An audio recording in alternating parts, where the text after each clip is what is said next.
Hello. हाँ जी, हाँ जी। जी नहीं, बहुरानी सो रही है। अच्छा जी, ठीक है। हाँ अच्छा जी।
बेटा, कब तक शोक मनाता रहेगा?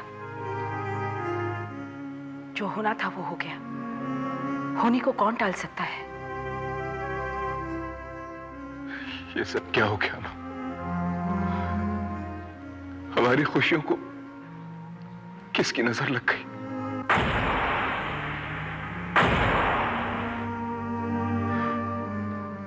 मेरी ज्योति मुझे क्यों छोड़कर चली गई मां?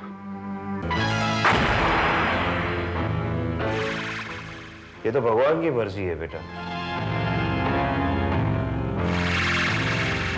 उसके सामने किसी का क्या चला है? यूं समझ लो कि बेचारी ज्योति का साथ तुम्हारी किस्मत ने इतना ही लिया। लेकिन एक बात समझ में नहीं आई, हवेली में सांप आया कहां से? सांप नहीं बेटा, वो तो ज्योति की मौत थी। और मौत तो बंद दरवाजे से भी आती है। उसके नसीब में सांप का डसना था और वही हुआ।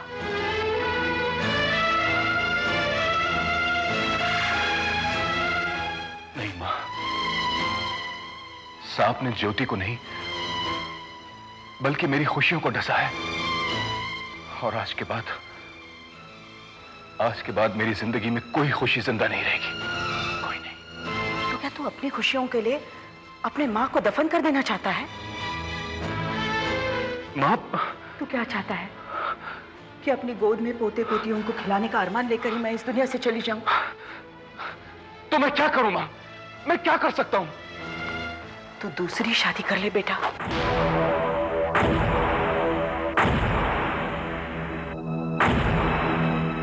क्या? हाँ, मुझे इस वंश का वारिस चाहिए। मुझे तेरी औलाद चाहिए। लेकिन मां, तुझे मेरी कसम, इनकार मत करना।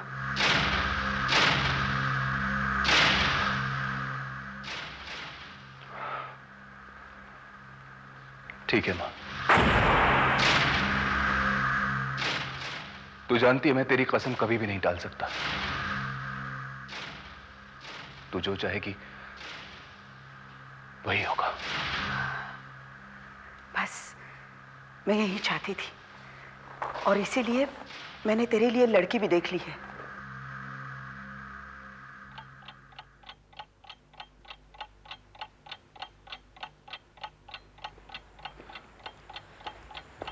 माँ, हमें आशीर्वाद दो। आज हमारी शादी की 3री सालगिरह है। मेरे आशीर्वाद देने से क्या होगा?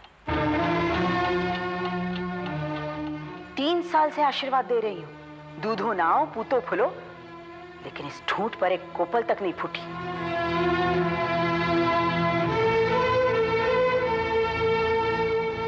माँ, कम से कम आज के दिन तो ऐसी बातें मत करो।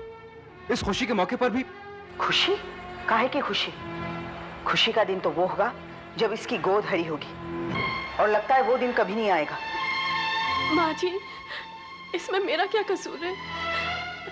ये तो भगवान की मर्जी है। हाँ, कसूर तो सारा मेरा ही है ना, कि मैंने तुझ जैसी नागिन की शादी मेरे बेटे के साथ कर दी। 3 साल में एक वारिस भी नहीं दे पाई तू।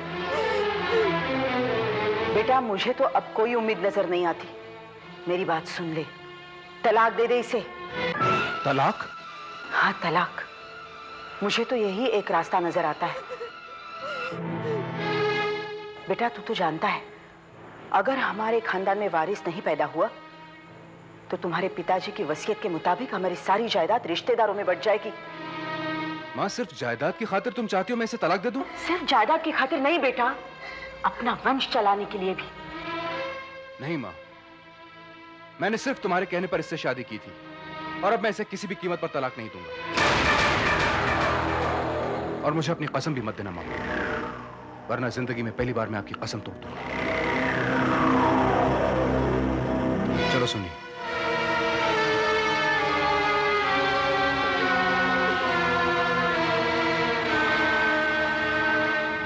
ये तो क्या कह रही है सुनंदा? ऐसे कैसे हो सकता है? हाँ माँ, मैं सच कह रही हूँ। वो श्रीकांत की दूसरी शादी करवाना चाहती है, और अगर श्रीकांत मुझे तलाक नहीं देगा तो वो दूसरा रास्ता अपनाएंगी, और हो सकता है कि वो रास्ता और भी ज्यादा खतरनाक हो। हे भगवान, कैसी औरत है तेरी सास? इसमें उनकी भी क्या गलती है? उन्होंने तो श्रीकांत की शादी कराई इसलिए थी क्योंकि उन्हें एक वारिस चाहिए था। मैं ही उनका सपना पूरा नहीं कर पाई। देख बेटी, मैं तुझे कितनी बार कह चुकी हूँ कि एक बार शहर जाके अपना इलाज करवा ले। पता नहीं क्यों मुझे पूरा यकीन है कि तू जरूर मां बन सकेगी। मैं भी यही चाहती हूँ, लेकिन पता नहीं क्यों श्रीकांत को अपने भाग्य पे बहुत विश्वास है। वो कहते हैं अगर हमारे भाग्य में संतान है तो वो हमें हर हाल में मिलेगी। देख बेटी, भाग्य पर उतना ही भरोसा करना चाहिए जितना कर्म पर।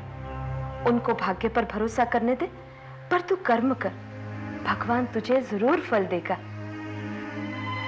मिसेस श्रीकांत, मैंने आपकी सब रिपोर्ट्स देखी हैं और आपका केस भी दोबारा स्टडी किया है। दरअसल प्रॉब्लम आप में नहीं है, प्रॉब्लम आपके पति में। वो पिता बनने के योग्य नहीं है।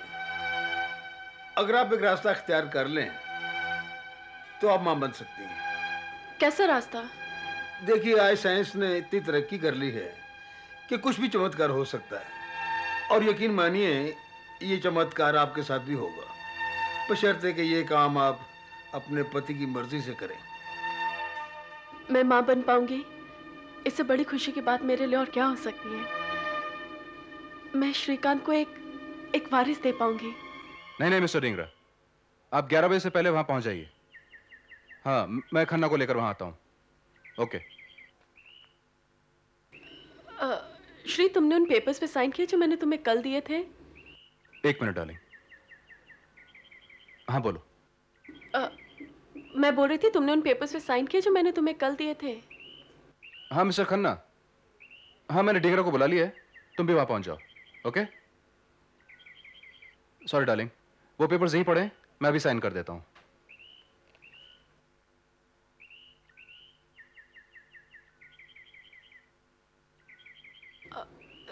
लेकिन श्री, एक बार पेपर्स पढ़ तो लेते। ये हमारी जिंदगी का अहम फैसला है। अगर तुम्हें एतराज हुआ तो? कम ऑन सुनंदा, जो तुम्हारा फैसला है वही मेरा फैसला है। नहीं, ये नामुमकिन है। श्रीकांत को जब पिछले 4 साल में कोई औलाद नहीं हुई तो अब क्या होगी? पिताजी, कहीं ऐसा ना हो हम इस यकीन में हाथ पे हाथ धर के बैठे रहे और उधर श्रीकांत की दूसरी बीबी अपनी कोख में हमारी बर्बादी का बीज सींचने लगे। अरे बेटे, तू क्यों फिक्र करता है? जो जमीन जायदाद हमारी है उसे हमसे कोई नहीं छीन सकता। लेकिन पिताजी, मेरा क्या होगा? मैंने जो सपना देखा था इस पूरे जायदाद का इकलौता वारिस होने का, अगर श्रीकांत के घर कोई बच्चा पैदा हो जाता है तो मेरा सपना तो मिट्टी में मिल गया ना। अगर सुनंदा की गोद भरेगी तो पूरे शहर के साथ हमें भी तो पता चलेगा। और अगर हमें पता चल ही गया तो क्या होगा पिताजी?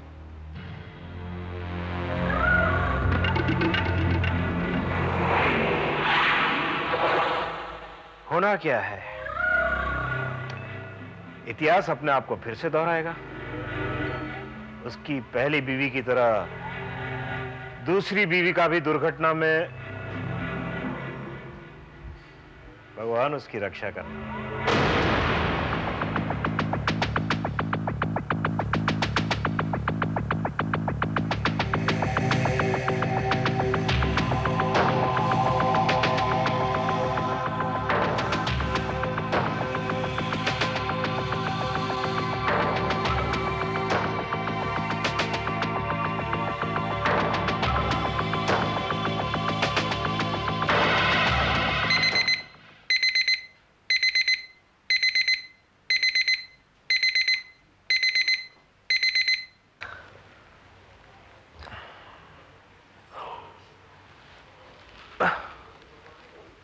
क्या हुआ इतनी सुबह सुबह? लो, तुम्हें मालूम ही नहीं। माँ जी ने नया फरमान जारी किया है कि वो सुबह की पहली चाय मेरे हाथ की पिएगी। तुम सो जाओ।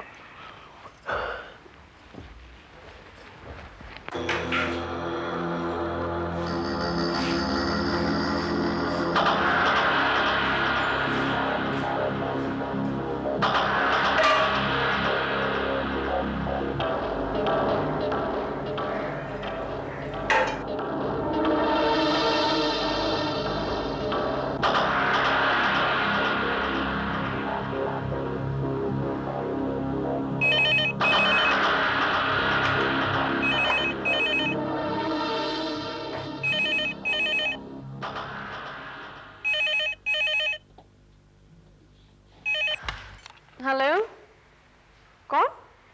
नीतू? कहाँ से बोल रही है? स्टेशन से? वही मैं बोलूं, इतनी सुबह सुबह किसका? एक सेकंड होल्ड कर। हाँ, मंदा, मंदा। जी मैडम। मंदा सुन, चाय का पानी रखे, सब कुछ तैयार है, बस चूल्हा जला दे। हाँ जी मैडम। हेलो, हाँ बोल, कैसे फोन किया?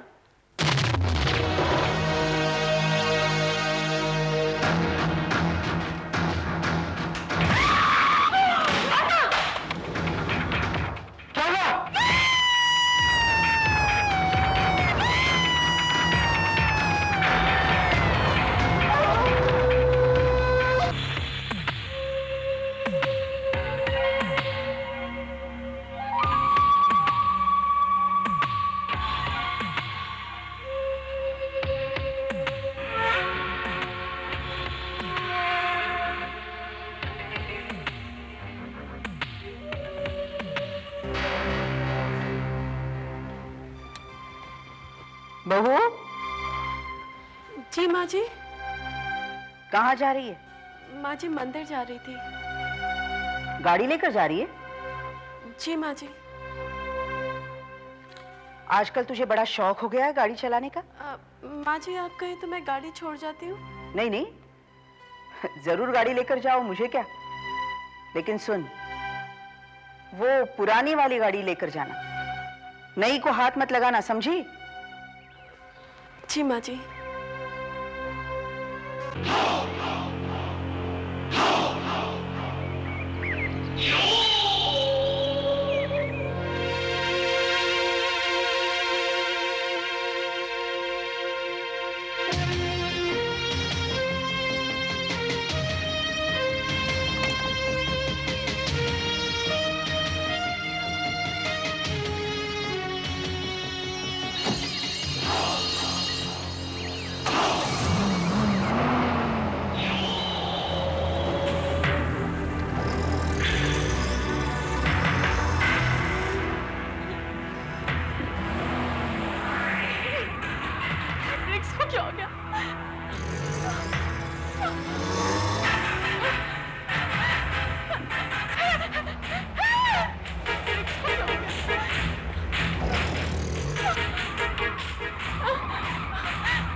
भगवान का लाख लाख शुक्र है, सक्सेना साहब की तबीयत अब ठीक है। समझ लो कि मौत के मुंह से बाहर आ गए। हाँ, मैं आज ही जाकर उनसे बात करती हूँ। संभल के संभल के। अरे क्या हुआ? क्या बात है बहू, तेरी तबीयत तो ठीक है ना? कुछ नहीं, थोड़ा सा नर्वस ब्रेकडाउन हो गया था एक्सीडेंट की वजह से। एक्सीडेंट?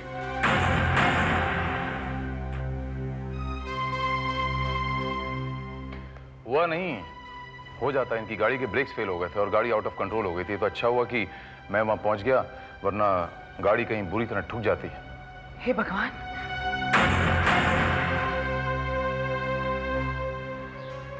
सुनंदा, सुनंदा क्या हुआ? तू ठीक तो है ना? बेटा, तुम जो भी कोई हो, हमारे लिए भगवान का रूप हो। तुमने हमारी बहू को बचाकर हम पर जो एहसान किए हैं। नहीं माँ जी, इसमें एहसान की क्या बात है?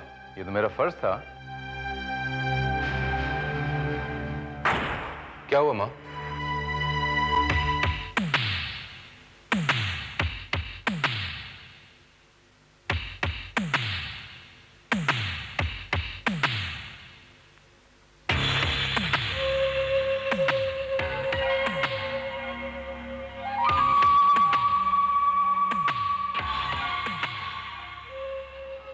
भारत, तुम? माय गॉड श्रीकांत, तू? वाकई है, दुनिया इसीलिए कहते हैं ना गोल है। मुझे तो उम्मीद ही नहीं थी कि तू कॉलेज के बाद मुझे कभी मिलेगा। आज अगर ये एक्सीडेंट नहीं होता तो शायद आज भी मुलाकात नहीं होती। एक्सीडेंट? क्या हुआ? पता नहीं कैसे गाड़ी के ब्रेक फेल हो गए और ये गाड़ी संभाल न सकी। ब्रेक फेल हो गए? हाँ श्रीकांत, आज अगर तुम्हारे दोस्त वक्त पर मेरी मदद के लिए ना आते तो पता नहीं क्या हो जाता। Thanks Bharat, thank you very much. अरे नहीं नहीं, दोस्तों में शुक्रिया कैसा? एनी हाउ, एक बात मेरी समझ में नहीं आई कि ये ब्रेक्स अचानक फेल कैसे हो गई? देखा बेटे, मैंने नहीं कहा था इतिहास अपने आप को दोहरा भी सकता है, और इतिहास ने अपने आप को दोहराया। दो हादसे हो गए सुनंदा के साथ, लेकिन कुदरत और किस्मत ने उसका साथ दिया और वो बच गई। पहली बार उसकी तकदीर अच्छी थी कि इंस्पेक्टर भारत वहां आ गया, और दूसरी बार हमारी किस्मत ने हमारा साथ नहीं दिया और टेलीफोन आ गया और वो बच गए, वरना आज हम बिना हल जोते फसल काट रहे होते। पता नहीं पिताजी, मुझे ऐसा क्यों लगता है जब से ये इंस्पेक्टर भारत आया है हमारा कोई भी प्लान सक्सेसफुल नहीं हो पा रहा है। अरे वो इंस्पेक्टर है, भगवान थोड़ी। हादसे तो होते ही रहते हैं। सुनंदा, अरे बैठ बैठ, तुम्हारे उठने बैठने से यहां कुछ नहीं होने वाला। मैं मंदिर जा रही हूं, कीर्तन के बाद गरीबों में कुछ कपड़े बांटने हैं, इसलिए छुट्टन को भी लेकर जा रही हूं। मुझे आने में देर होगी।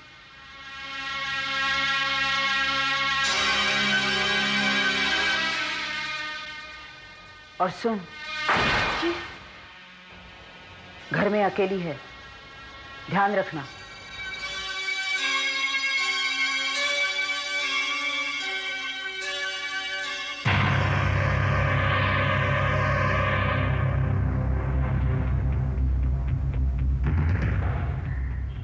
छुट्टन जी मालकिन। चलो।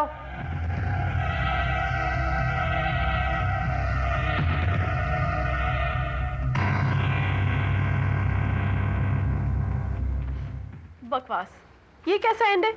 मुजरिम जुर्म करके भाग जाए और कानून को उसका पता भी ना चले? इम्पॉसिबल।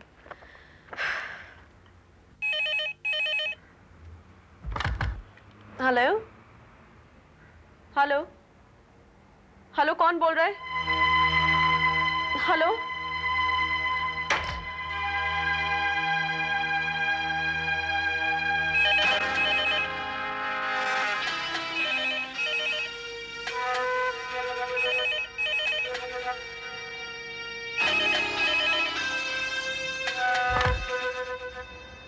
हेलो हेलो, कौन बोल रहा है?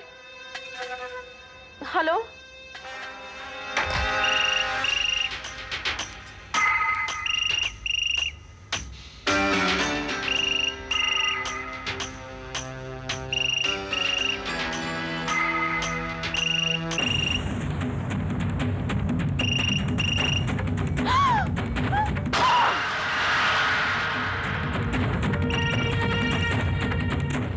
इंस्पेक्टर साहब, आखिर मार ही दिया उन लोगों ने मेरी बेटी को।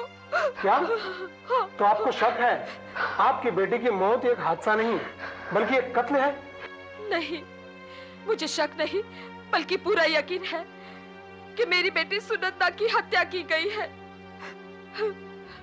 सुनंदा भाभी श्रीकांत की पत्नी? हाँ। और आप? जी मैं सुनंदा की माँ हूँ। हाँ। लेकिन मैं तो अभी कुछ दिन पहले ही श्रीकांत और उसकी पत्नी को मिलकर आया था। हाँ। और उसकी माँ से भी मिला था। हाँ। लेकिन आप ऐसे कैसे कह सकती हैं कि उन्होंने सुनंदा को, वो लोग सुनंदा को क्यों मारेंगे? अब इसके के तो कई कारण है। एक हो तो बताऊं, मेरी बेटी की शादी को 3 साल हो चुके थे, फिर भी वो घर में सुखी नहीं थी। एक तरफ उसको अपनी सास के ताने सुनने पड़ते थे, तो दूसरी तरफ परिवार वालों की बुरी नजर उनकी प्रॉपर्टी पर थी। इंस्पेक्टर साहब, अभी अभी आपने कहा कि परिवार वालों की नजर प्रॉपर्टी पर थी, लेकिन परिवार के नाम पर तो उसकी सिर्फ माँ है ना, श्रीकांत की माँ। नहीं इंस्पेक्टर साहब, उनके चाचा रमाकांत जी भी है। ये रमाकांत क्या चीज है? करते क्या है ये?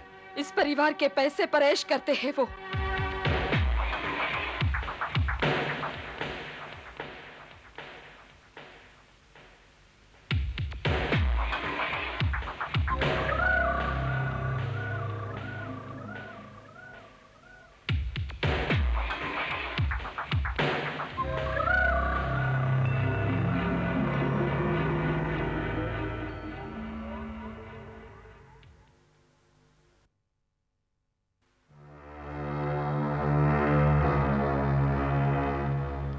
बेटा, ये तो विधि का विधान है, इसे कौन बदल सकता है?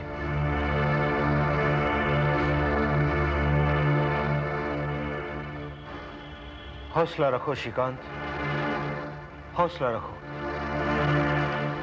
समझ में नहीं आता ये कैसा अभिशाप है कि तुम्हारी दुनिया दोबारा बसने से पहले फिर उजड़ गई। जरूर इसमें भी ईश्वर की कोई मर्जी होगी। हाँ भैया, हिम्मत से काम लीजिए। वैसे भी हिम्मत हारने से तो कोई काम नहीं चलेगा। चल बेटा, अब इसे कंधा देने का समय आ गया है। 1 मिनट रुक जाइए।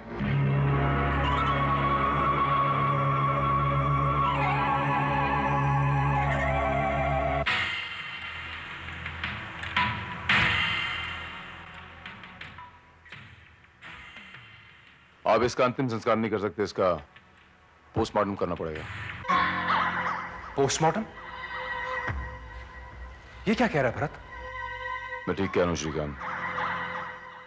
सुनंदा की मौत ऐसी डाउटफुल कंडीशन में हुई है कि इसका पोस्टमार्टम करना ही पड़ेगा। नहीं नहीं, मैं अपनी बहू की लाश का अनादर नहीं होने दूंगी। माँ जी, लेकिन इसका पोस्टमार्टम करना पड़ेगा because it's a police case. Police case? ये क्या कह रहे हैं आप? इंस्पेक्टर साहब, हमारी सुनंदा बहुत सीरियसली गिरकर मर गई है। ये एक हादसा है, इसमें पुलिस केस कैसा? मिस्टर रमाकांत, मरने वाली औरत की मां ने पुलिस में रिपोर्ट लिखवाई है कि उसकी बेटी की मौत सीढ़ियों से गिरकर नहीं बल्कि उसकी हत्या की गई है। हत्या? सुनंदा की हत्या? ये क्या कह रहे हैं आप? नहीं, समधन को जरूर कोई गलतफहमी हो गई है। उसकी हत्या नहीं हुई है, हमारा विश्वास करो। माँ जी, मेरे विश्वास करने या न करने से कुछ नहीं होगा। कानून को विश्वास करना होगा, और कानून सिर्फ सबूत पे विश्वास करता है। जब तक ये साबित नहीं हो जाता कि ये वाकई एक हादसा था, तब तक आई एम सॉरी माँ जी। ठीक है, अगर यही बात है इंस्पेक्टर साहब तो मुझे कोई एतराज नहीं है। हो जाने दीजिए सुनंदा का पोस्टमार्टम। थैंक यू श्रीकांत, मुझे आपसे यही उम्मीद थी। कानून की मदद करने का बहुत बहुत शुक्रिया। दारकर, सर। लाश को पोस्टमार्टम के लिए लेके जाओ। Yes sir. तो अब लाश का पोस्टमार्टम होगा, क्यों?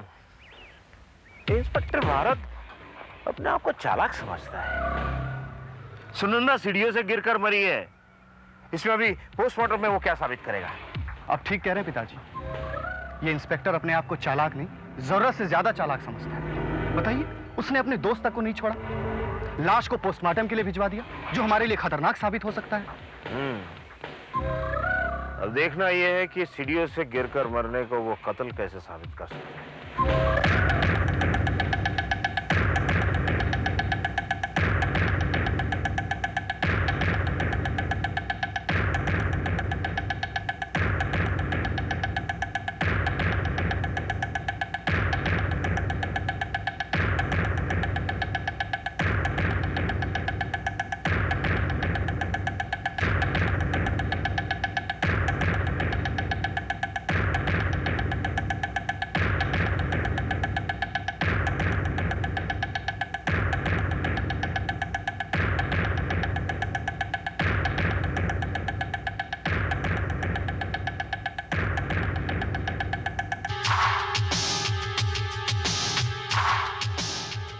सर, मुझे इस मामले में किसी भी फाउल प्ले की गुंजाइश नहीं लगती।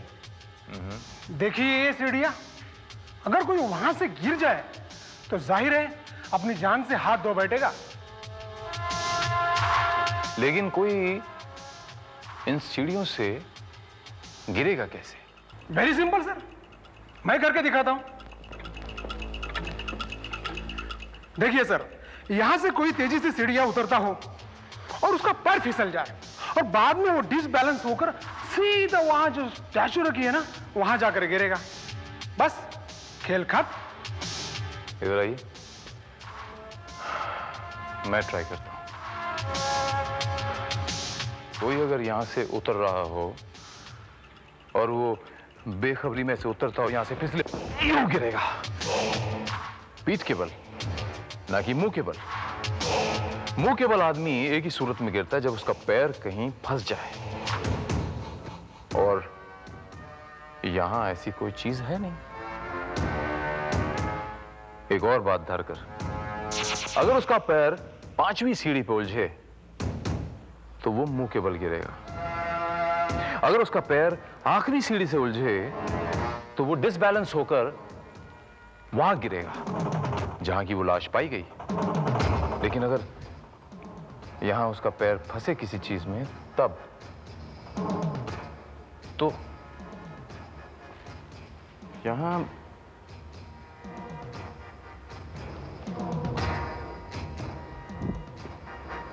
ग्लास।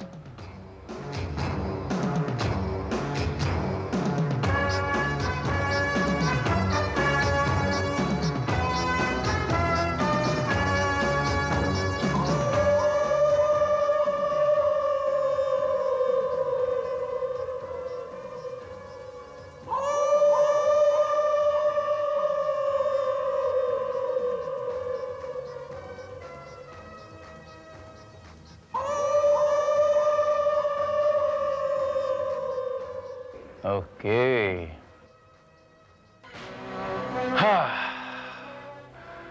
बात समझ में आ गई धारकर कि कातिल ये बड़ी अच्छी तरह जानता था कि मिसेस श्रीकांत इन्हीं सीढ़ियों से गिरने वाली है, और कौन सी सीढ़ी से गिरने वाली है, क्योंकि कातिल ने उसे गिराया है। आपका मतलब ये है धारकर कि मिसेस श्रीकांत गिरी नहीं, उन्हें गिराया गया है, और ये कोई एक्सीडेंट नहीं है। It's a clear cut case of murder. ये क्या कह रहा है भारत? सुनंदा की हत्या हुई थी? मैं सच कह रहा हूं श्रीकांत, सुनंदा की हत्या हुई थी। नहीं, वो तो सीढ़ी से गिर गई थी। उस सीढ़ियों से गिरी नहीं थी माँ जी, बल्कि गिरा दी गई थी जानबूझकर। मगर कौन हो सकता है मेरी सुनंदा का ऐसा दुश्मन? यही तो मेरी समझ में नहीं आ रहा। पता चल जाएगा बहुत जल्द। एक बात समझ में नहीं आई कि सुनंदा की मां आप लोगों पे इतना शक क्यों करती, जैसे आप लोग ही सुनंदा की जान के दुश्मन हो। यही तो मेरे समझ में नहीं आ रहा है। शायद उनको कोई गलतफहमी हुई हो। वो तो समझने की कोशिश नहीं कर रही है, लेकिन बेटा तुम तो समझने की कोशिश करो। भला हम क्यों अपनी बहू का कत्ल करेंगे? लेकिन देखिए ना माँ जी, सुनंदा भाभी के साथ एक के बाद एक इतने हादसे होना। पहले वो किचन में गैस ब्लास्ट जिसमें उसकी जान बच गई, लेकिन वो बेचारी नौकरानी अपनी जान से हाथ धो बैठी है। उसके बाद उनकी कार का ब्रेक फेल होना जिसमें वो बाल बाल बच गई, और फिर उसके बाद सीढ़ियों से इस तरह से गिरना। माँ जी, सुनंदा की माँ का ये कहना है कि आपके और आपकी बहू सुनंदा के बीच में कुछ दरार सी थी, और वो दरार इतनी बढ़ती गई कि आप सुनंदा का और श्रीकांत का तलाक तक चाहने लग गई। क्या ये सच है?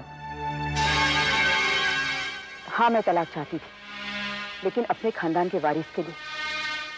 क्या अपने खानदान के वारिस की चाह रखना जुर्म है? भारत, तुम ही बताओ, सिर्फ मां के कह देने पर मैं उसे तलाक कैसे दे सकता था? वो भी उस वक्त जब वो मां बनने वाली थी। क्या सुनंदा मां बनने वाली थी? हाँ मां,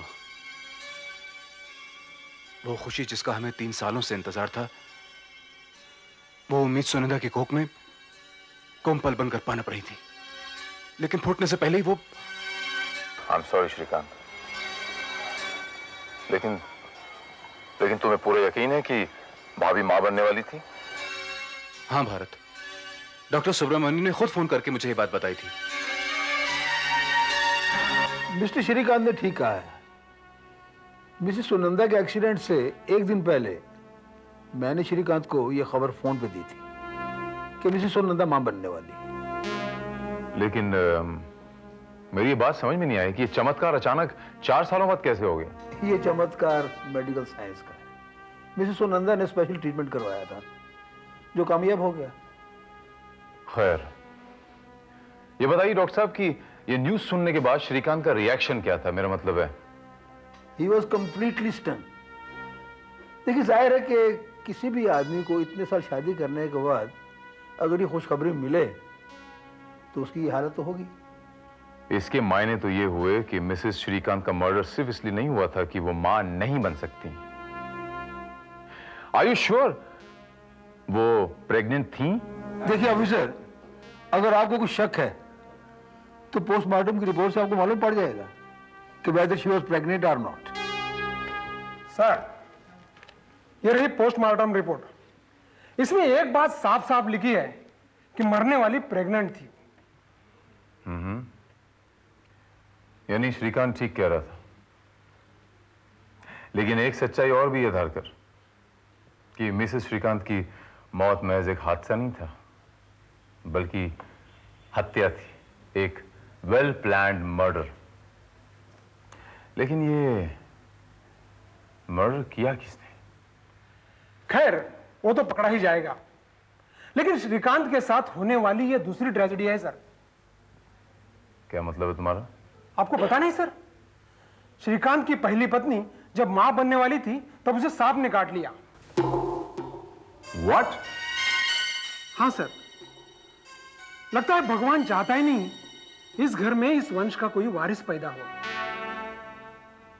नहीं धारकर, कोई एक इंसान ये नहीं चाहता कि इस घर के वंश का कोई वारिस पैदा हो। आपका इशारा रमाकांत की तरफ है। अरे मिस्टर भारत, आइए आइए आइए आइए, बैठिए बैठिए बैठिए बैठिए। आप हमारे घर पे बड़ी खुशी हुई। ये तो चीटी के घर भगवान पधारे। कहिए, क्या सेवा कर सकता हूं मैं आपकी? भाई सेवा तो मुझे आपकी करनी है, सरकारी तरीके से, अगर आप मौका दे तो। एक्सक्यूज मी इंस्पेक्टर साहब, मैंने आपके कहने का मतलब नहीं समझा। मैं समझाता हूं आपको। अच्छा एक बात बताइए कि अगर श्रीकांत को संतान होती तो क्या होता? होगा क्या?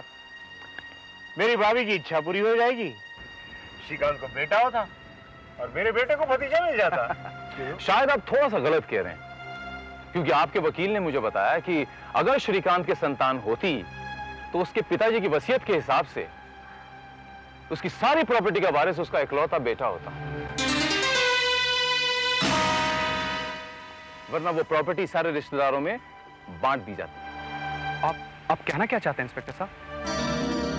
सीधी सी बात है, इट्स वेरी सिंपल। कोई भी आदमी अपनी तमाम प्रॉपर्टी अपने हाथों से फिसलता हुआ नहीं देख सकता। आपसे भी देखा नहीं कि आपने उसका खून कर दिया। क्या बकवास कर रहे हैं? हमने किसी का खून नहीं किया। हम क्यों किसी का खून करेंगे? क्योंकि आपको पता चल गया था कि आपका सपना मिट्टी में मिलने वाला है। वो मां बनने वाली थी।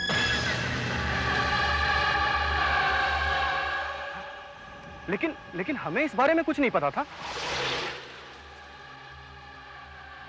वो मां बनने वाली थी ये बात का तो हमें पता ही नहीं था। और वैसे भी ये तो नामुमकिन सी बात है, ये कैसे हो सकता है? देखा पिताजी, देखा मैंने आपको क्या कहा था।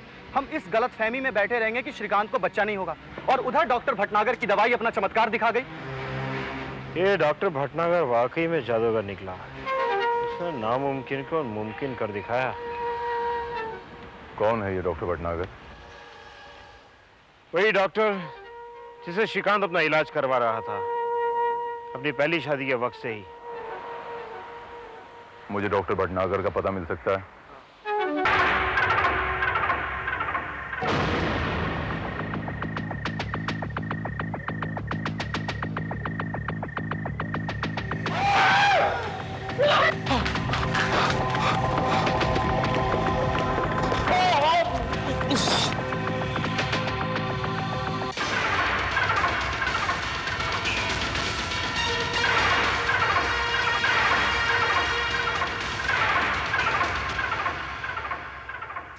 रमाकांत,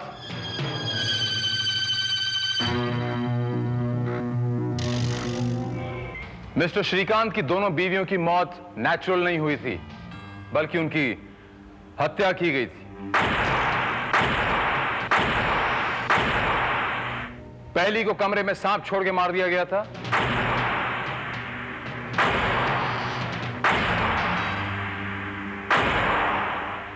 और दूसरी को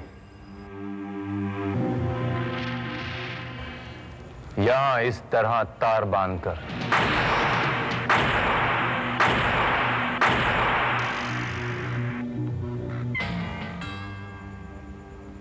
लेकिन गलती से ये कील के निशान यहां पर छूट गए। लेकिन क्या मैं पूछ सकता हूं कि ये सारा नाटक मुझे क्यों दिखाया जा रहा है? वो इसीलिए रमाकांत बाबू कि इस घर की पहली बहू की भी हत्या उसी वक्त हुई थी जब वो मां बनने वाली थी। लेकिन ये कैसे हो सकता है? हमारे घर में सांप कौन छोड़ सकता है? वही जो यहां तार बांध सकता है।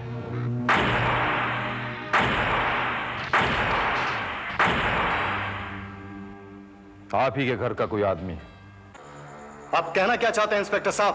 साफ साफ बताइए, पहेलियां मत बुझाइए। मैं पहेलियां नहीं बुझा रहा, मैं बिल्कुल साफ साफ कह रहा हूं।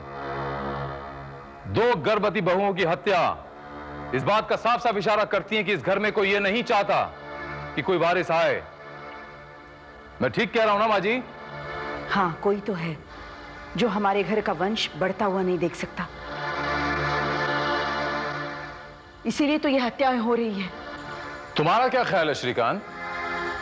मैं क्या कहूं भारत, तू जो सोचेगा ठीक ही सोचेगा। मैं तो ये सोचता हूं श्रीकांत की हत्यारा वो शख्स है जो ये जानता है कि ये वंश आगे बढ़ ही नहीं सकता। क्या मतलब?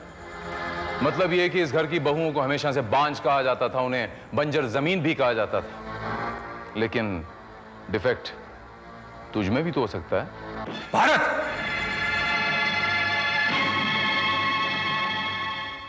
चिल्लाने से सच्चाई छुप नहीं सकती श्रीकांत, और सच्चाई यह है कि तुम अपना वंश आगे बढ़ाने में असमर्थ हो, और इस बात को तुम भली भांति जानते थे। और जब तुम्हें पता चला कि तुम्हारी पत्नी मां बनने वाली है तो तुमने उस पर शक किया। तुमने ये सोचा कि मेरी पत्नी ने मुझसे बेवफाई की और तुमने उसका खून कर दिया। ये सब झूठ है, बकवास है। इंस्पेक्टर भारत, मैं तुम पर मानहानि का दावा कर दूंगा। जरूर कीजिए, तो मेरे साथ साथ डॉक्टर भटनागर पर भी कीजिए। डॉक्टर भटनागर? कौन डॉक्टर भटनागर? वही डॉक्टर भटनागर जिनके पास आप 4 साल पहले अपना चेकअप कराने गए थे और जिन्होंने कहा था कि आप कभी पिता नहीं बन सकते। तुम चाहो तो मैं वो डॉक्यूमेंट्स भी तुम्हें दिखा सकता, और अगर चाहो तो मैं डॉक्टर भटनागर को यहां हाजिर भी कर सकता। बस भारत, बस। प्लीज मुझे और सलील मत करो।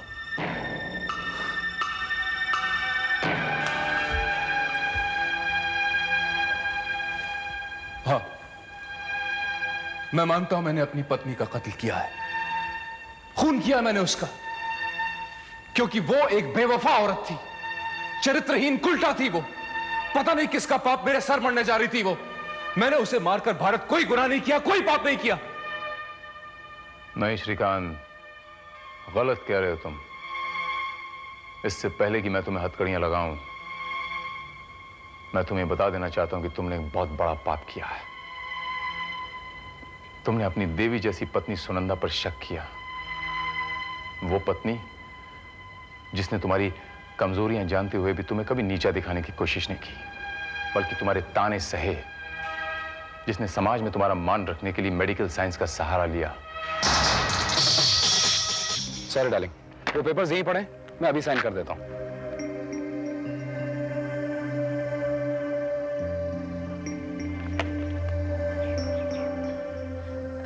लेकिन श्री, एक बार पेपर्स पढ़ तो लेते। ये हमारी जिंदगी का अहम फैसला है। अगर तुम्हें एतराज हुआ तो? जो तुम्हारा फैसला है वही मेरा फैसला है।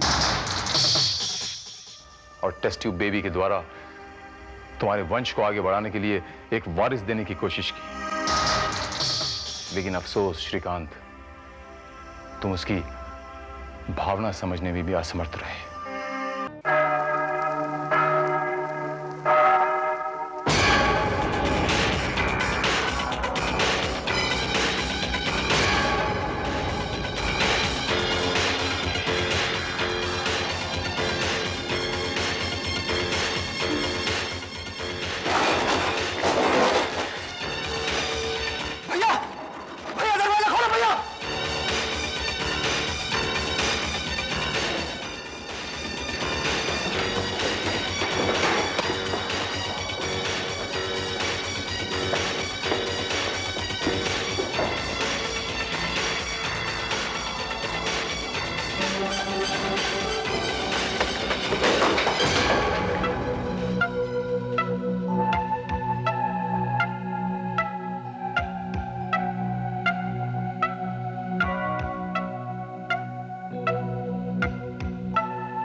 तू हट जा सामने से, आज इसे सबक सिखाना ही पड़ेगा। कौन हो तुम लोग? तू कौन है बे? मैं इसका बड़ा भाई हूँ। तो तू है इसका भाई? तो संभाल अपने भाई को। आज के बाद मेरी बहन रीटा के आसपास नजर आया ना तो फिर भूल जाना अपने भाई को। समझाई से कि क्षमा बनना छोड़ दे, अपने काम धंधे पे ध्यान दे, वरना वो तुम्हारी भी बहन है ना, उसे तुम क्यों नहीं समझाते? क्यों मिलने आती है उससे? क्योंकि वो मुझसे प्यार करती है। चुप बैठ। लगता है ये ऐसे नहीं समझेगा। अब तो एक ही रास्ता है, चलो। वो रास्ता कहां तक जाता है वो मुझे भी पता है। हमने कोई चूड़ियां पहन के नहीं रखी, समझा ना?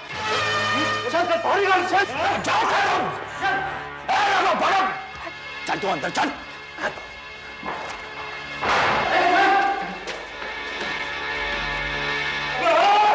समझा नहीं अपने भाई को।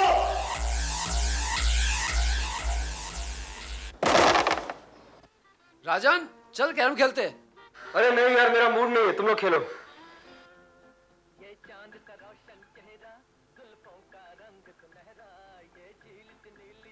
क्या फैसला किया तूने? किस बारे में? उस रीटा के बारे में। आज के बाद तो उसे नहीं मिलेगा।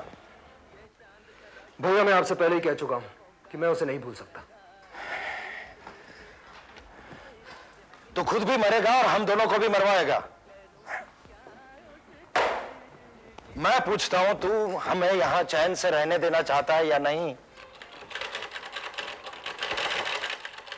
तंग आ चुका हूं मैं तुझे समझा समझा कर।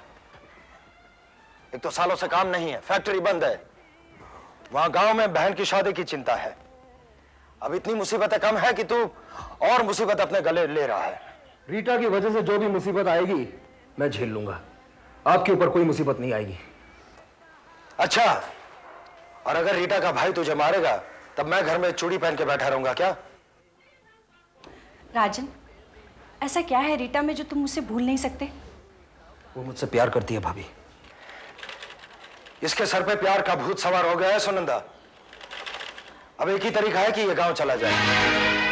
गांव? हाँ, अब तेरा यहां रहना खतरों से भरा हुआ है। मैं आज ही टिकट निकलवाता हूं, तो नागपुर जाएगा।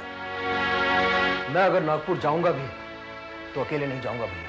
पागल हो गया तो पागल हो गया।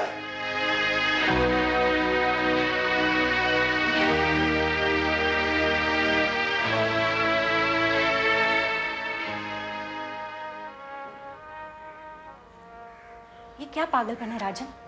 तुम्हारे भैया ठीक ही कह रहे हैं, तुम्हें कुछ दिनों के लिए गांव चले ही जाना चाहिए। कौन कहां जा रहा है भाभी? तुम इसके दोस्त हो ना, समझाओ इसे। रीटा का भाई इसकी जान का दुश्मन बना हुआ है और यह है कि गांव जाने के लिए तैयार ही नहीं हो रहा। मैंने इसे पहले भी समझाया था भाभी कि आग का दरिया है, मत कूद, मगर ये कूद गया। कोई बात नहीं, ये गांव जरूर जाएगा, मैं इसे समझाता हूं। तो चल मेरे साथ। देख मोहन, तू अच्छी तरह जानता है मैं रीटा को कितना चाहता हूं। मैं उसे यहां छोड़कर गांव नहीं जा सकता। तो मैं अगर गांव जाऊंगा तो रीटा को अपने साथ लेकर जाऊंगा। और उसके बाद रीटा का भाई संजीव, वो यहाँ चैन से बैठेगा? तो मैं क्या करूं मोहन? तू जो चाहता है वही होगा, लेकिन जैसा मैं कहूंगा तुझे वैसा ही करना होगा। ओके? ओके, मुझे रीटा से मिलना है। I'll see you later।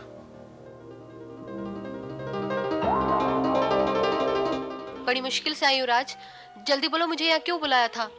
Rita, मेरा भाई मुझे गांव भेज देना चाहता है, लेकिन मैं तुम्हें अपने साथ ले जाना चाहता हूँ। बोलो मेरा साथ दोगी या नहीं?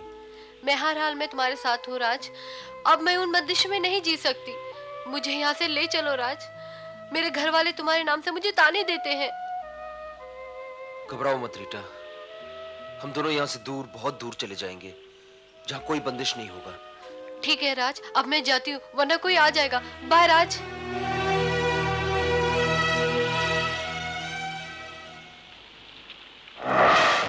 विक्रम?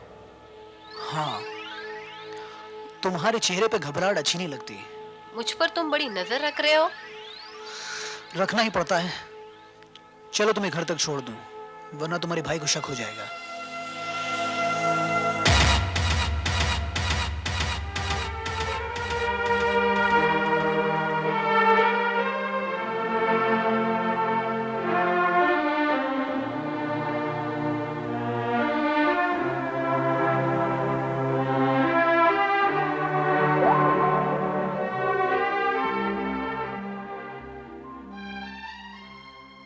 अब इस तरह हैरान होकर क्या देख रहा है तू? टिकट है, ट्रेन की टिकट है 12 तारीख की। यानी कल की ट्रेन से तो नागपुर जा रहा है। लेकिन भैया, लेकिन क्या है? लेकिन क्या? अब यहां से ज्यादा तेरी वहां गांव में जरूरत है। गांव में हमारी बहन है कल्याणी, वो तो याद है ना तुझे? बहन की शादी की तैयारियां तुझे करनी है। 6 महीने तू वहीं रहेगा,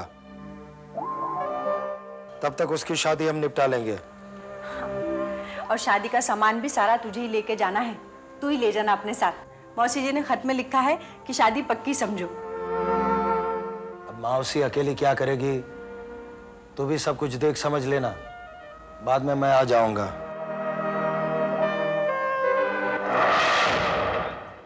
मैं बहुत पहले से जानता हूं कि राजन रीटा को अपने साथ ले जाना चाहता है, लेकिन ऐसा हरगिज नहीं होगा। कौन सी ट्रेन से जा रहा है वो? नागपुर एक्सप्रेस का टिकट लाके दिया मनोहर भैया ने। ये राजन बहुत ऊंचा उड़ने की कोशिश कर रहा है, लेकिन शायद उसे ये नहीं मालूम कि बहुत ऊंचा उड़ने की कोशिश में पंछी के पर जल जाते हैं। रीटा सिर्फ मेरी है, मेरी। मैं देखता हूं राजन उसे अपने साथ कैसे ले जाता है। कब जा रहे हैं वो लोग? आज ही।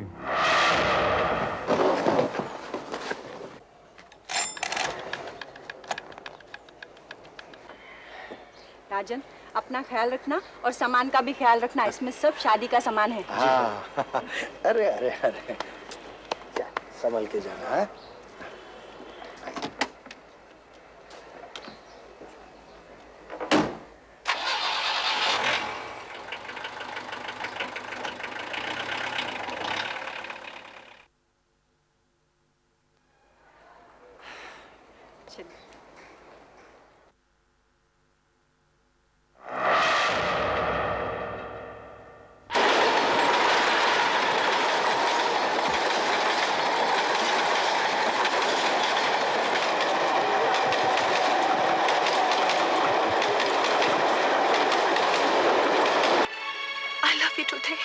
हाँ, टीचर ने आई लव यू बोला तो क्या हुआ? मेरे पापा भी तो रोज आई लव यू बोलते।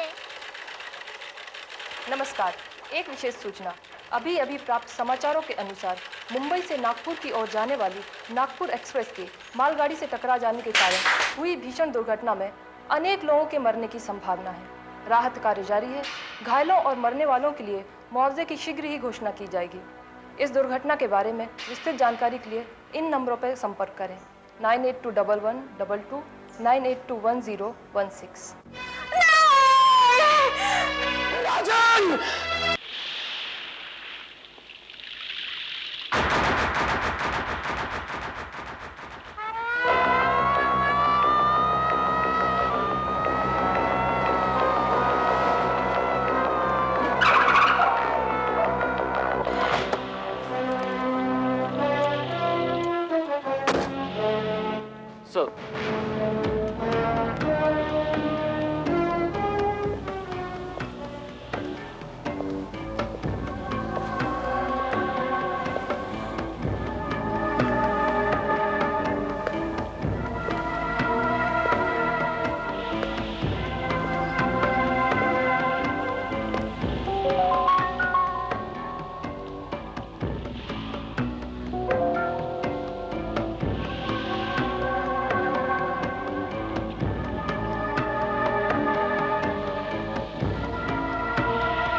सर, चेहरा इस कदर खराब कर दिया गया है कि पहचानना मुश्किल है।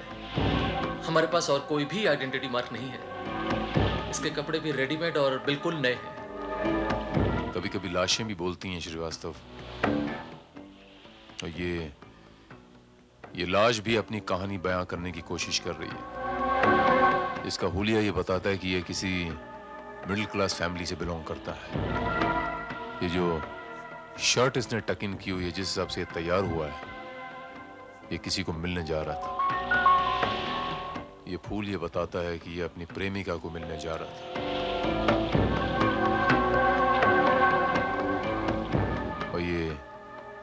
कीचड़ वाले जूते ये बताते हैं कि ये कहीं दूर से कहीं भाग के आ रहा है, क्योंकि आसपास कहीं कीचड़ नजर नहीं आ रहा।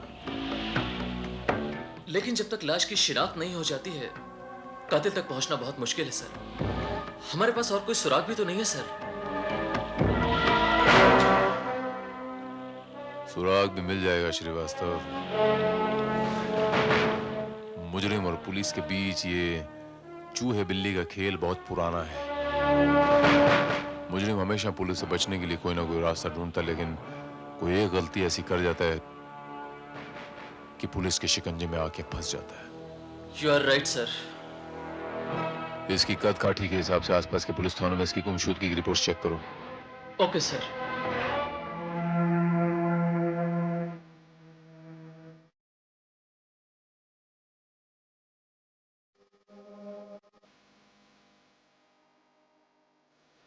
Good morning sir.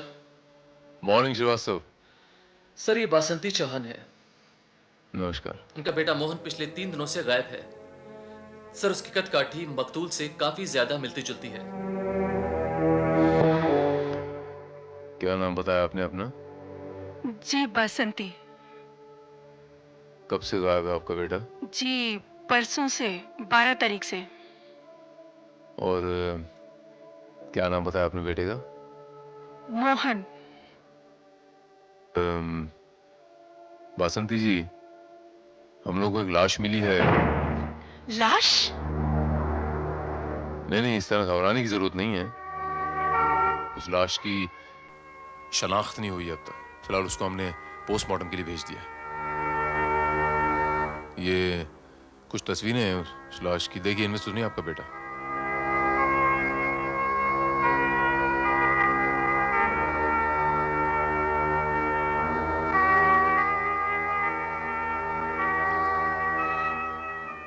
नहीं सर, ये मेरा बेटा नहीं हो सकता। जरा ध्यान से देखिए। मैंने देखा साहब, मेरे बेटे के इधर कटे का निशान है, इसमें वो नहीं है। ये मेरा बेटा नहीं हो सकता साहब। ठीक है, आप जाइए अपनी रिपोर्ट दर्ज करवा दीजिए। श्रीवास्तव। Yes sir. ओके। नमस्कार।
सर अब क्या किया जाए? ये रास्ता भी ब्लॉक हो गया है।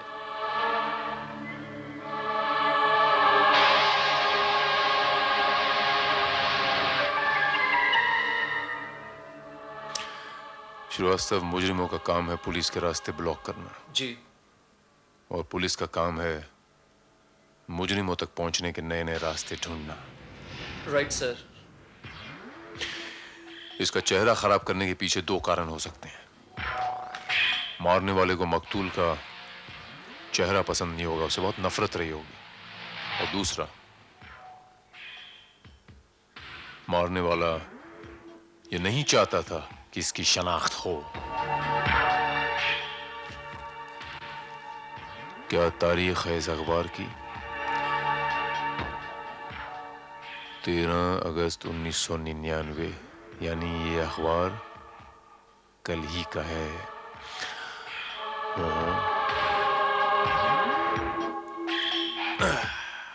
मैंने कहा था ना श्रीवास्तव, बड़े से बड़ा धुरंधर मुजरिम भी कोई ना कोई भूल जरूर कर जाता है, और इस मुजरिम की भूल है ये क्रॉसवर्ड। लेकिन सर इस क्रॉसवर्ड में एड्रेस नहीं है। श्रीवास्तव, ये क्रॉसवर्ड देख के ऐसा जान पड़ता है जैसे इस आदमी को क्रॉसवर्ड भरने का बहुत शौक था,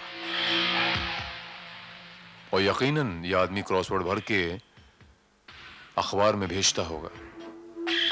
इसकी हैंडराइटिंग देख के ये पता लगाया जा सकता है अखबार के ऑफिस से कि इसका एड्रेस क्या है।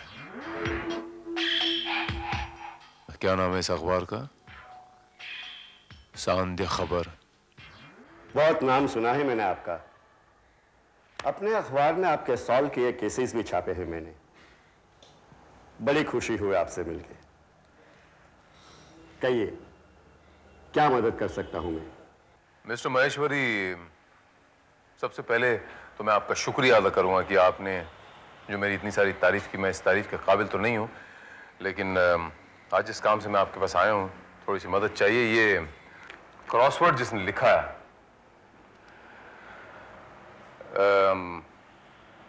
हो सकता है कि ये आपको रेगुलर क्रॉसवर्ड्स लिखता होगा।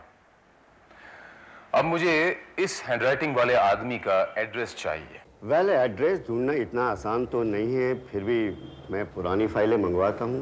एक काम करते हैं मिस्टर महेश्वरी, आप पिछले 1 महीने की विनर्स की फाइल मंगाइए। अगर उसमें नहीं मिली तो फिर हम और तलाश करेंगे। हाँ जी।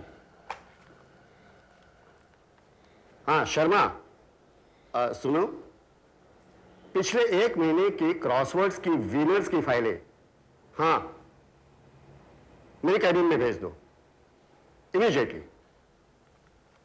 अभी आ जाएगी।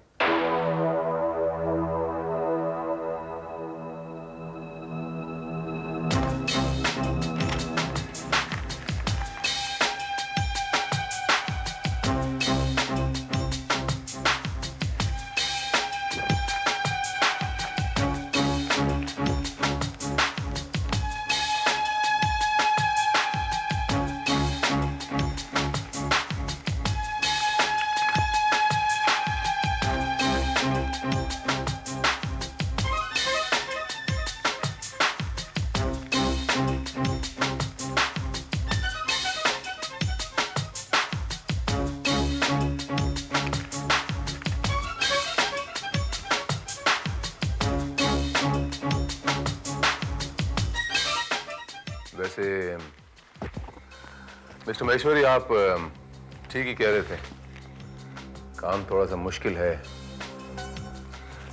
लेकिन कोई बात नहीं, मिल जाएगा। Let's try.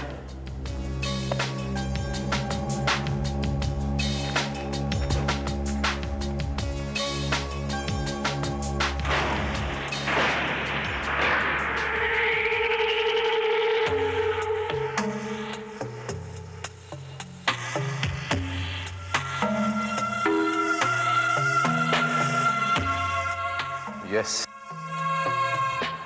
I got it.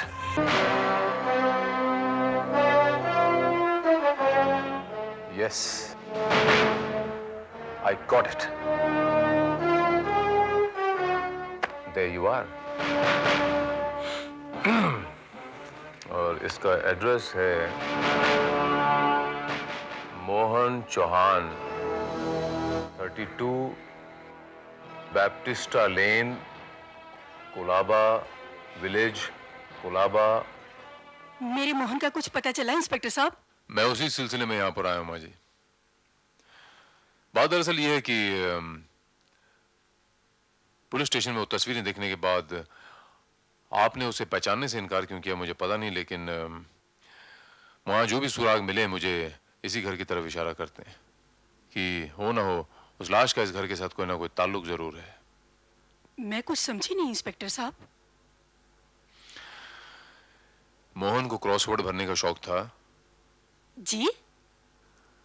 ये देखिए, ये लाश के पास से ये अखबार मिला, इस पे ये क्रॉसवर्ड भरा हुआ, ये देखिए जरा।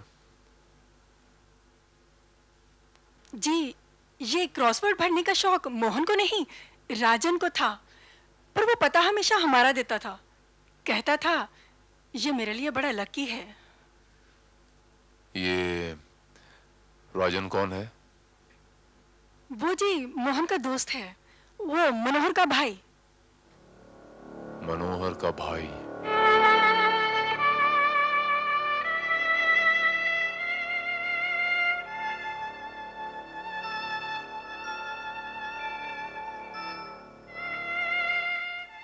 इस तरह उदास और हताश होने से क्या हो सकता है? होनी को यही मंजूर था। खुद को संभालो मनोहर, ऊपर वाले यही मंजूर था।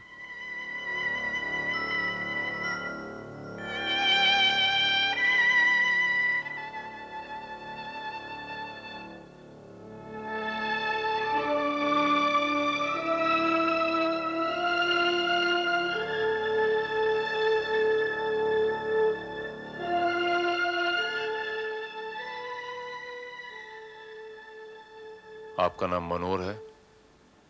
जी। आप? इंस्पेक्टर भारत। मैं आपके भाई राजन के बारे में कुछ पूछताछ करने आया हूं।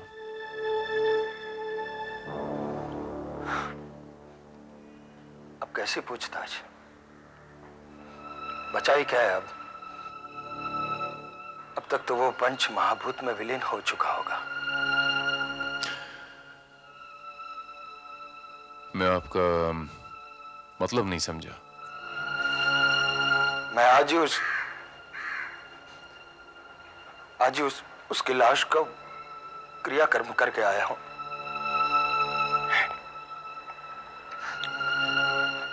आप क्या पूछना चाहते हैं? मैं ये पूछना चाहता हूं कि उसकी मौत कैसे हुई?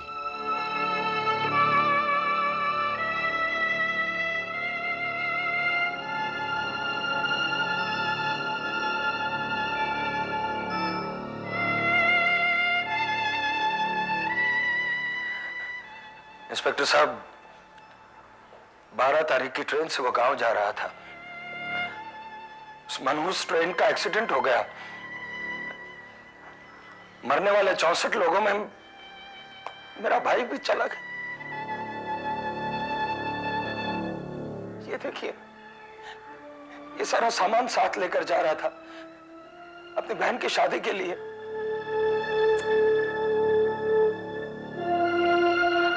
आज सुबह ही मैं उसकी लाश और ये सामान लेकर आया।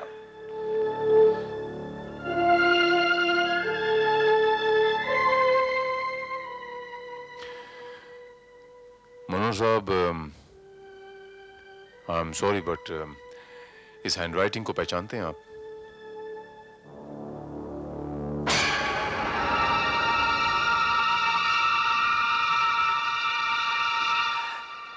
ये हैंडराइटिंग तो बिल्कुल राजन की जैसी ही है।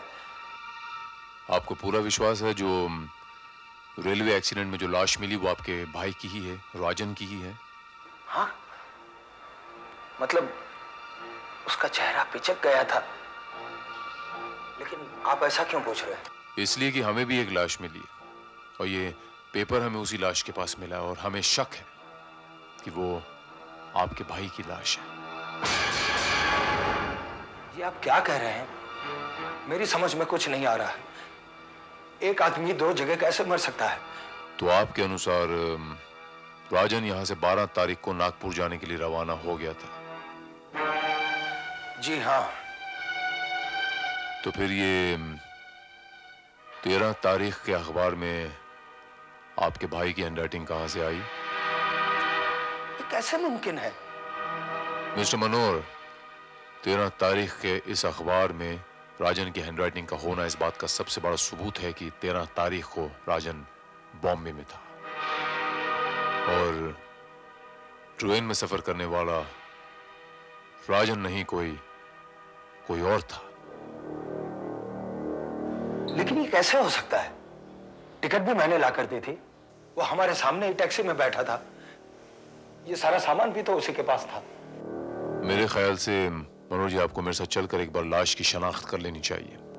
हो सकता है आप पहचान लें। चलिए।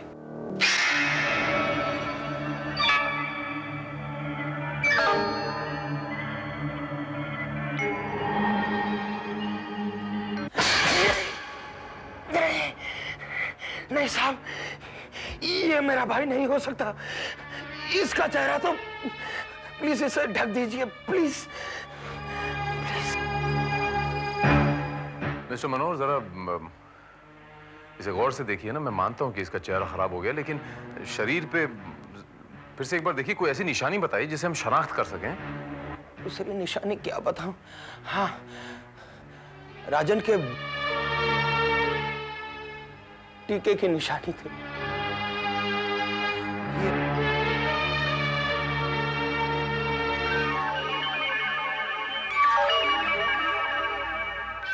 नहीं साहब, नहीं है, ये मेरा भाई नहीं है साहब, ये राजन नहीं है।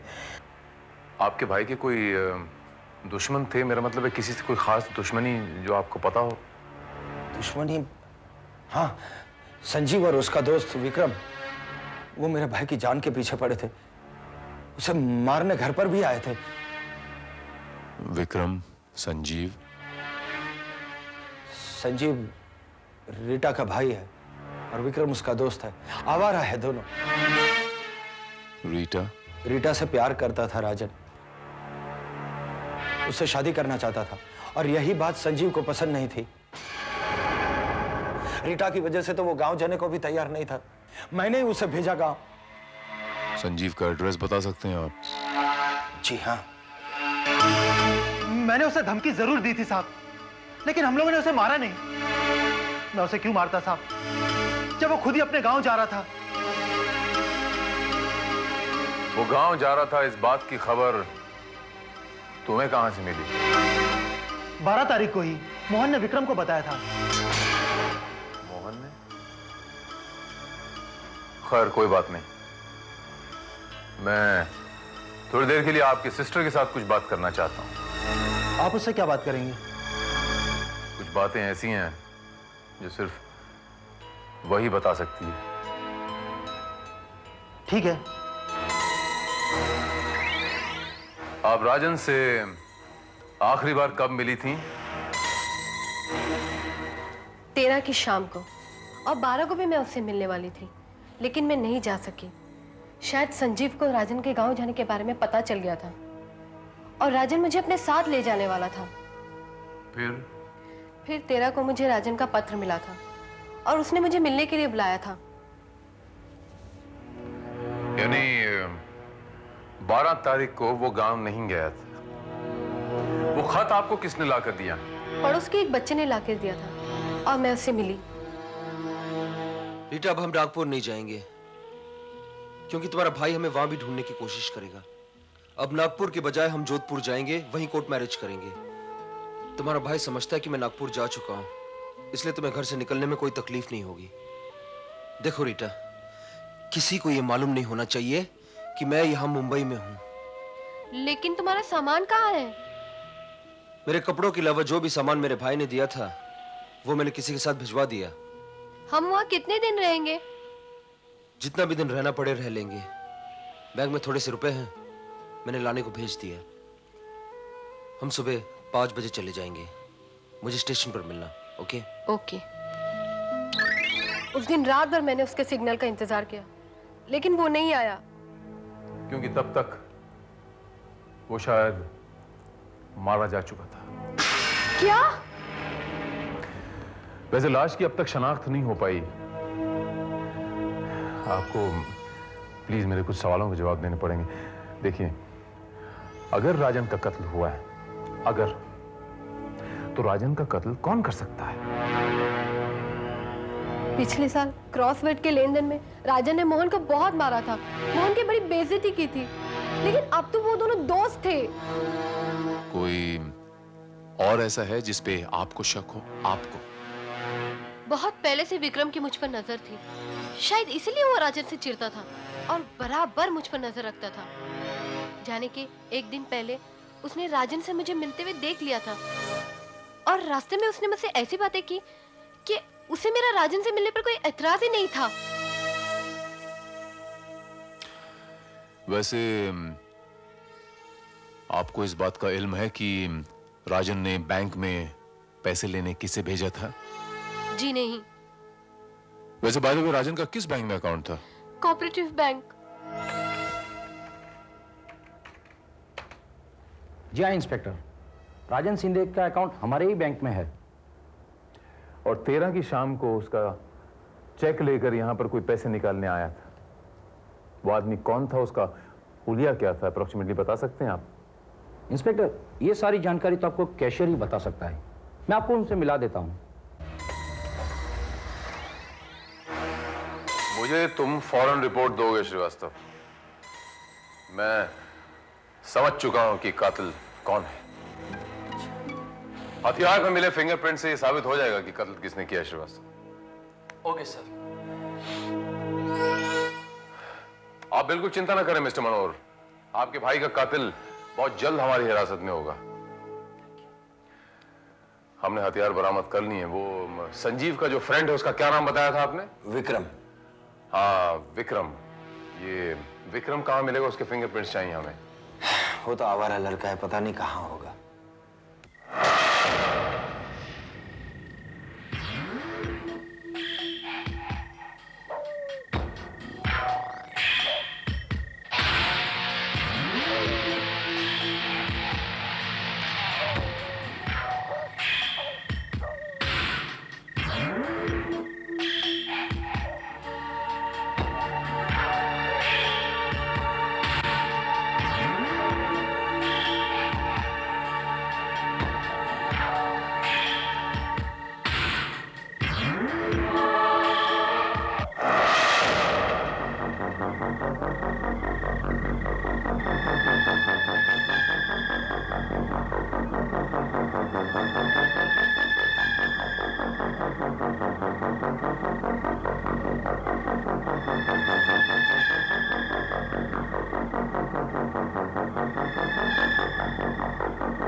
इंस्पेक्टर भारत,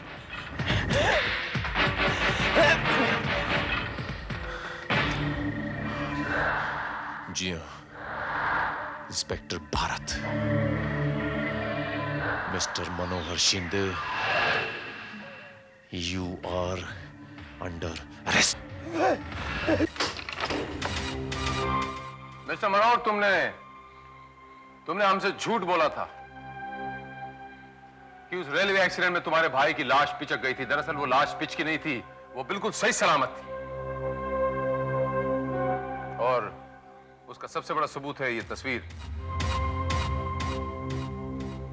जो हमने रेलवे पुलिस से हासिल की। और जिस लाश की तुमने शनाख्त की वो तुम्हारा भाई राजन नहीं, उसका दोस्त मोहन था। क्या? मोहन, मेरा बेटा।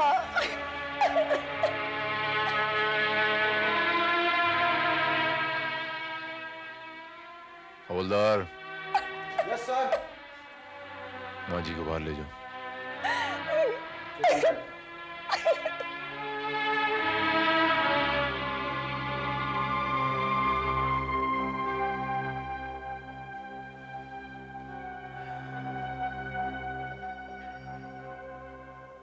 मोहन, उस दिन राजन और रीटा की मदद करने के लिए राजन की जगह मोहन उस गाड़ी में सफर कर रहा था और वो राजन का तमाम सामान भी लेकर जा रहा था ताकि रीटा और राजन कहीं और जा सकें। उन्हीं का खेल देखिए।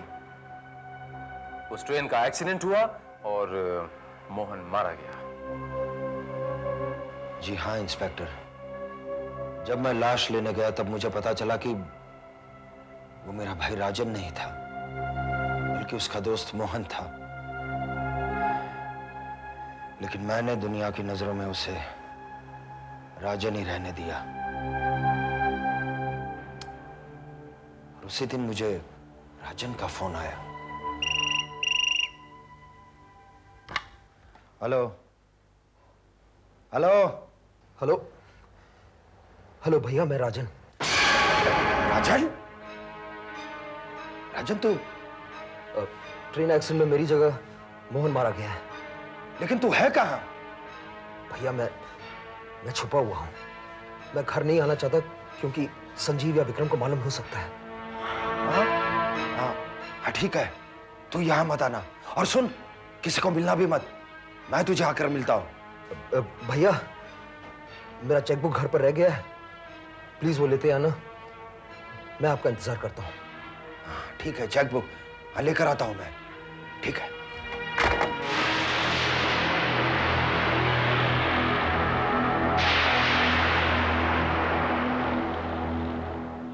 चल ठीक है, जो हो गया सो हो गया। लेकिन मेरी बात सुन राजन, तू कुछ दिनों के लिए छुप जा।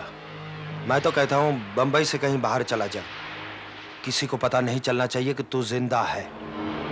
क्या मतलब? इससे क्या होगा भैया?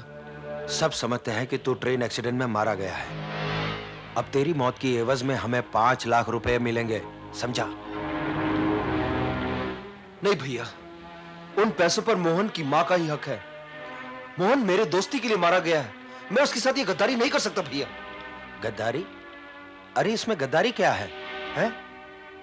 मैं तो कहता हूं किस्मत हमारा साथ दे रही है। तूने जानबूझकर तो कुछ किया नहीं है। चल, अगर तेरी इच्छा है तो मोहन की मां को भी थोड़ा बहुत पैसा दे देंगे। थोड़े बहुत पैसे? भैया, मोहन थोड़ा नहीं पूरा मारा गया, वो भी सिर्फ मेरे दोस्ती के लिए। वो पैसे मोहन की मां को ही मिलेंगे। मुझे यहां से रीटा को ले जाना है, इसलिए छुपा हुआ हूं, वरना आज ही सबको बता देता कि मरने वाला मैं नहीं मोहन है। देखो भैया, उन पैसों पर मोहन की मां का हक है और वो पैसे मोहन की मां को ही मिलेंगे। चेकबुक लाएं आप? हैं?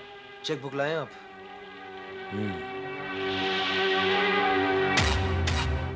बैंक में जब मुझे तुम्हारा हुलिया बताया गया तभी मुझे तुम पर शक हुआ और मैंने श्रीवास्तव को रेलवे एक्सीडेंट में हुए तमाम लोगों की तस्वीरें लेने भेजा। फिर मैंने तुम्हारे सामने हथियार मिलने और फिंगरप्रिंट्स लेने का नाटक खेला ताकि तब जब तुम हथियार लेने जाओ मैं तुम्हें रंगे हाथ पकड़ूं। मिस्टर मनोहर शिंदे, अपने इकलौते छोटे भाई को मारते हुए तुम्हारा हाथ नहीं कांपा? कांपा? इंस्पेक्टर साहब, मेरे हाथ काम गए थे, लेकिन मेरे मन में लालच था और मेरे भाई ने मुझे मजबूर कर दिया।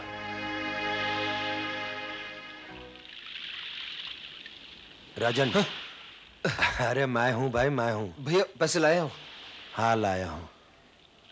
ये ले, पूरे 5,000 है। हाँ। संभाल के रख, संभाल के रख। हाँ। हाँ। और अब सुन, तू सुबह की गाड़ी से ही बंबई छोड़कर चला जा, ठीक है? और तुझे चाहिए तो तू रीटा को भी साथ ले जा। भैया, मैं समझ रहा था कि आप अब भी मुझे रीटा के साथ जाने नहीं दोगे, लेकिन आप राजी हो गए। भाई आखिर भाई होता है ना। मैं चलूं भैया? हाँ। अरे सुन, हाँ? मुझे ये बता, फिर तूने मोहन की माँ के बारे में क्या सोचा है? इसमें सोचना क्या है भैया? मैं अभी इसी वक्त रेलवे स्टेशन जाऊंगा और उनको बता दूंगा कि मरने वाला मैं नहीं मोहन है और पैसे मोहन की माँ को मिलने चाहिए। चलता हूं भैया।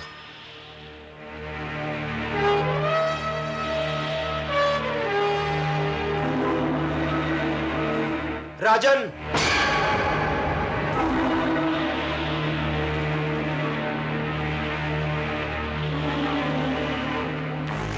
हाँ भैया। राजन, मैंने सोच लिया है, तू नहीं जाएगा। क्या मतलब? मतलब कि तू पुलिस को बताने नहीं जाएगा कि मोहन मर गया है। मैं जाऊंगा भैया। नहीं राजन, तू नहीं जाएगा। मैंने कह दिया कि तू नहीं जाएगा। मैं जाऊंगा भैया। मैंने कह दिया तू कहीं नहीं जाएगा। मैं जाऊंगा भैया। मैं तुझे जान से मार दूंगा राजन। नहीं भैया, नहीं भैया।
राजन को मार डालने के बाद मैंने उसके चेहरे पर तेजाब डाल दिया ताकि उसकी पहचान ना हो सके।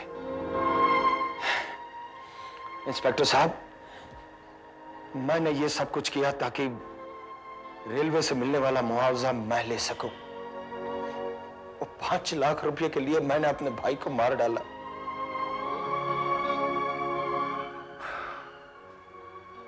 इंसान की फितरत भी कितनी अजीब होती है।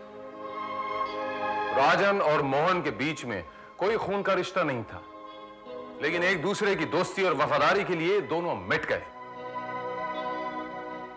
और एक तरफ आप जैसे कमीने लोग होते हैं जो दौलत की लालच में इतने अंधे और इतने स्वार्थी हो जाते हैं कि उनके सामने खून के रिश्ते कोई अहमियत ही नहीं रखते।